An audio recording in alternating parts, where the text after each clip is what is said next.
I do think that especially psychodynamically oriented therapists, but really any therapists that work with people with real serious problems that involve their personality, the complexity of their life, genuine therapists who want to help people over the long term from any theoretical orientation, have been troubled that there's been a kind of paradigm shift over the past 20 or 30 years in which psychotherapy used to be thought of as a healing relationship.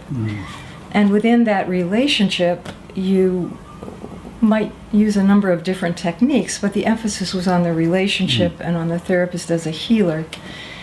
And for many reasons, in recent decades, psychotherapy has been kind of silently reconfigured as a set of techniques to be applied to discrete medical disorder categories.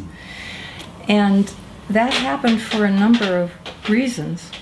For example, the drug companies, especially in the United States, were claiming that their medications worked better than anything else for depressive and anxiety disorders.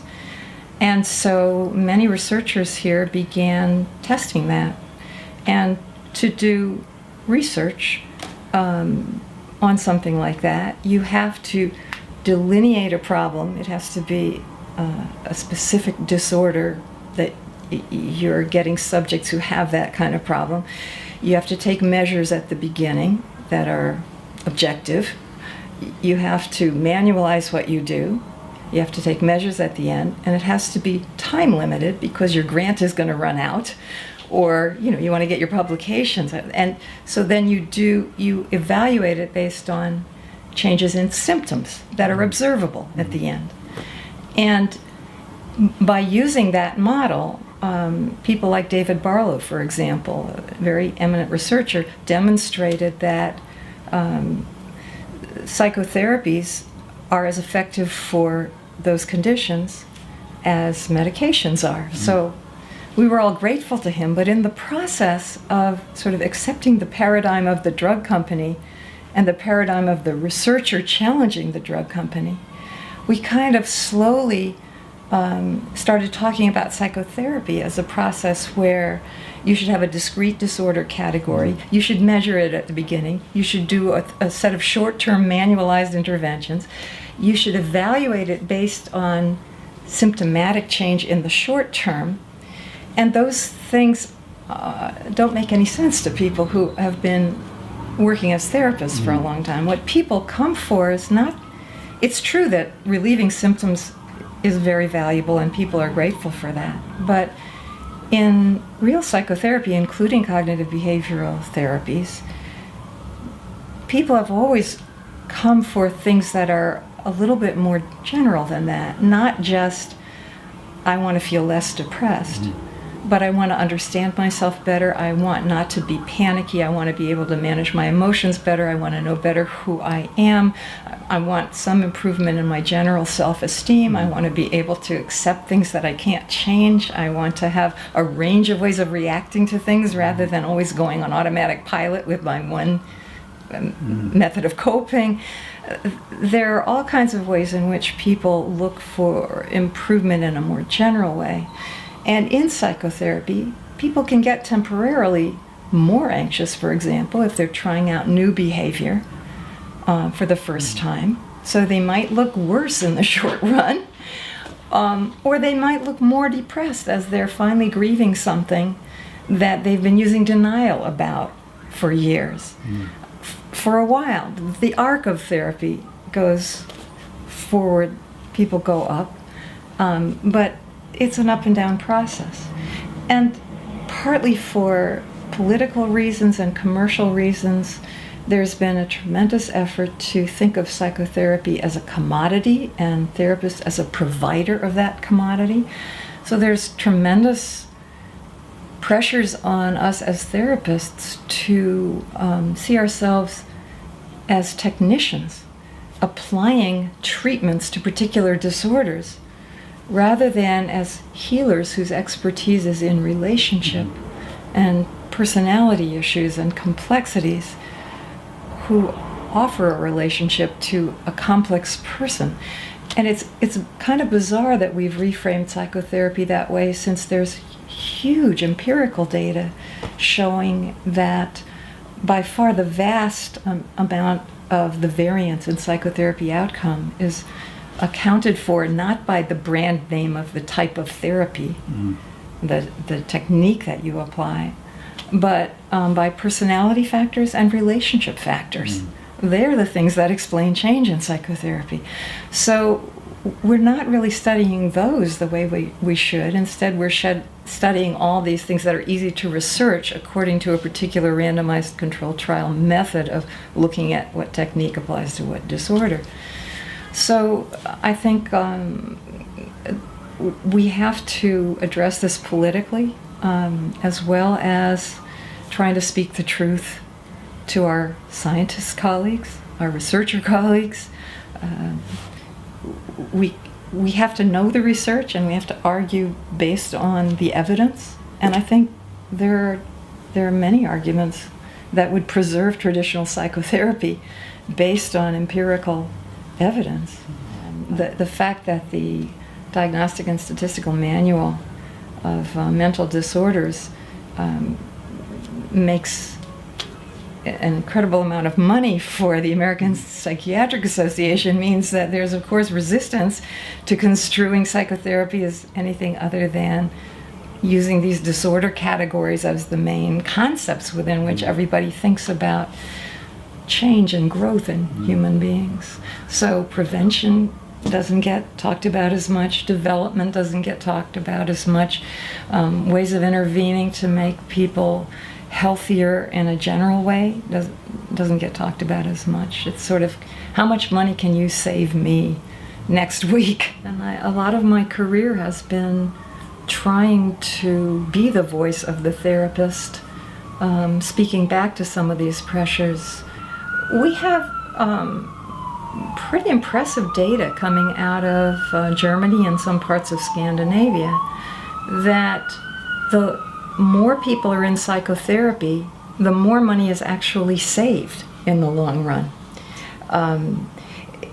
There are studies that Susan Lazar has put together in a book called Psychotherapy is Worth It, that are all empirical studies of how the more frequently and the longer you are in psychotherapy, the less likely you are to develop a substance use disorder, to go to jail, to take sick days from work, to get physical illnesses. We have a lot of data on that, and we need a lot more. So I would wish that researchers would be studying this further. But unfortunately, politicians and insurance companies want to see how much you've saved us now. They're not looking at, does this really save the culture a tremendous amount of money and trouble 20 years from now? Therapists aren't really lobbyists. Speaking as a therapist myself, I just want to be able to sit in my office and try to help people. I'm not a fighter. I don't want to be on the barricades. I don't have the temperament to lobby and go out there. I would much rather teach what I'm good at than defend what I do to people who are raising all kinds of questions about it. But in these times, we have to defend what we do. We have to learn some way of speaking truth to power. Psychoanalysis as a technique has never been something that I was nearly as excited about as I am about psychoanalysis, a way of understanding the depth of people. I had that myself. It was transformative for my own life in countless ways. But what I'm most interested in preserving is not necessarily that particular model as the model of thinking in depth about personality, subjectivity, the nuances of differences between people. If you're going to say that we only support treatments that have demonstrated statistical averages that they're effective, then the problem there is, even with physical problems, if your doctor knows you well enough that they know that you have a sort of idiosyncratic reaction to a medication that on the bell curve most people respond well to, your doctor will be at risk if they prescribe something else, if they can be told, I'm sorry, best practices dictate that you do it this way. So it's the what some people have called the industrialization of mental health care that's troubling me, more than the particular theoretical orientation. You know, experienced cognitive behavioral therapists are developing ways of thinking about people that are very similar to the ways that people who are trained analytically have thought about them. They have different language, they have different metaphors, different categories, but it's the same concepts. Neuroscientists are finding ways of talking about things that we've talked about only through hypothetical constructs before. So I don't think the argument that we have to make is about that, you know, psychoanalysis is the only way to do anything. It's much more that we have to keep a sensibility alive that involves respect for individual subjectivity, individual suffering, the complexity of things, the humility involved in approaching things as if we don't know the answer. It's going to take us a while before we can figure out with the patient what will be the most helpful thing to do here, as opposed to, well, the evidence says that for this disorder you apply this technique. Why aren't you doing it? If you're working with an oppositional person, it's good to know that the more you urge something on them, the less likely they are to do it. You know? Even if you're only medicating, it's good to know something about why people might resist that or what attitudes they might have toward authority.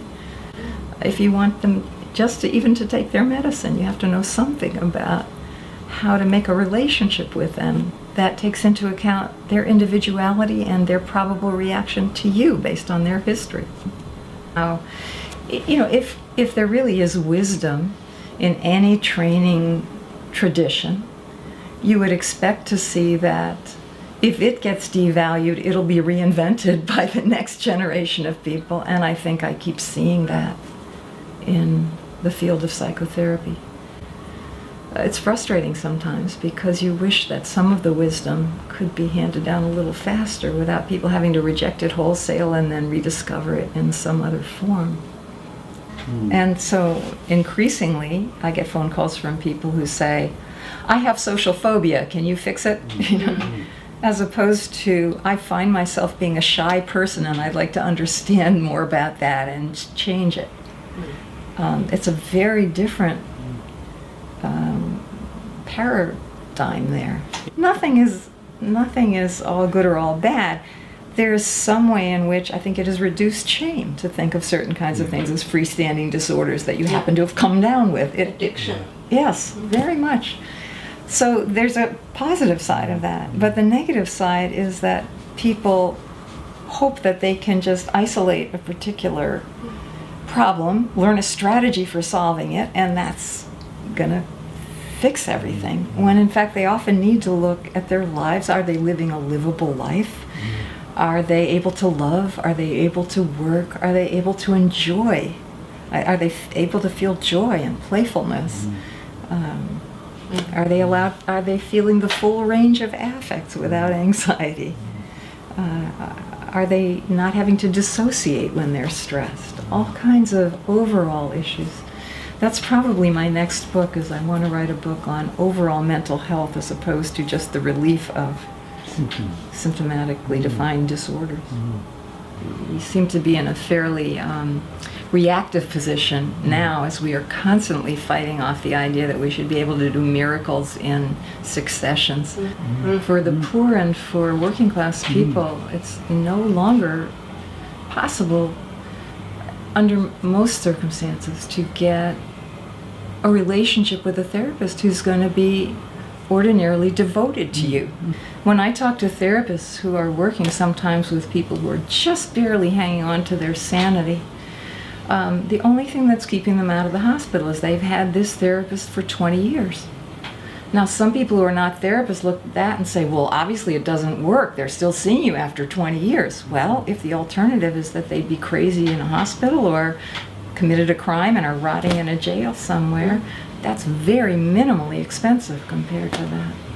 So you could make an economic argument there. I think that's important to make, but there's just also the human argument that we are creatures who attach and who are designed to flourish in relationship. And therapists are not like your hairdresser, although hairdressers are sometimes therapists too. But they're not just interchangeable. It's not just, if you didn't fix this with this one after 5 sessions, go on to the next one. It's a relationship. And you do have to internalize it. You need to internalize voices that talk back to the voices you internalize that are getting you in trouble.